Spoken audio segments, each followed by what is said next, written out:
West Bengal has witnessed an outbreak of communal riots over RamNavami Shobha Yatras in pockets of Howrah and Hoogly district. Now retired Patna High Court Justice Narasimha Reddy has said the riots were pre-planned as per an interim report of the fact-finding committee headed by Justice Reddy on the violation of human rights during RamNavami in West Bengal. Rajalakshmi Joshi, political analyst, is joining us at this point on the broadcast. Rajalakshmi Joshi, your first reaction to what Justice Reddy has come out and said? A very good afternoon, Uday. And yes, it is very sad and unfortunate that a narrative is trying to be built up in West Bengal, and not just in West Bengal, in a lot of these opposition ruled states, where they're trying to portray as if Hindus are celebrating RamNavami and Hanuman Jayanti in a very unruly manner. Whereas now, as per these fact-finding teams, it has been found to be the contrary. Even last year also, and so many years before, we have been seeing that there have been these instances of pre-planned violences. It has become almost like a norm that every time there is this procession of RamNavami, there are these Shobha Yatras of Hanuman Jayanti. There are bound to be some incidents of violences, and that too pre-planned.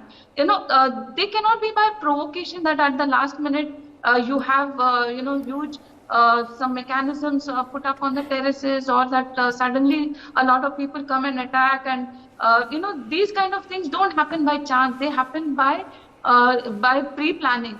And if you have listened to even some days before also, the BJP president in Bengal and even the elected representatives, they were not even allowed to visit the affected areas. So just imagine, what is this kind of a resistance to even go towards the truth? Even the fact-finding team also had a lot of resistance. Now, there was this instance of a Sessions Court judge who had appealed to the High Court there, saying that he could actually see some evidences of violence happening in his own area.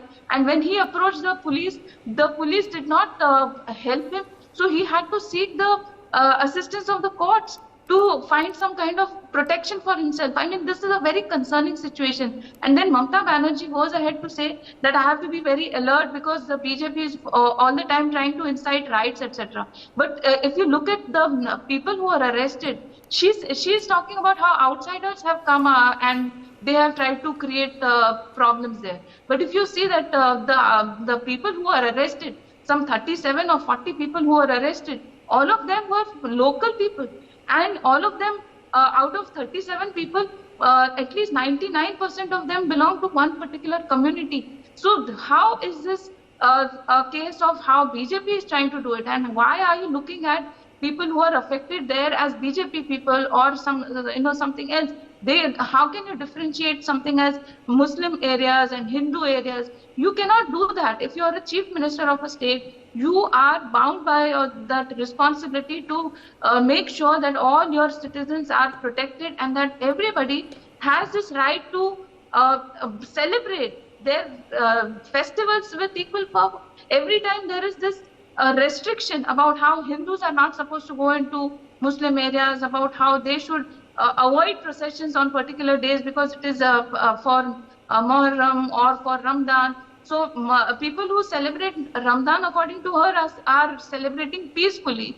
But then the people who are celebrating Hanuman Jayanti or people who are celebrating RamNavami, they are supposed to be the ones who are creating violence. Right.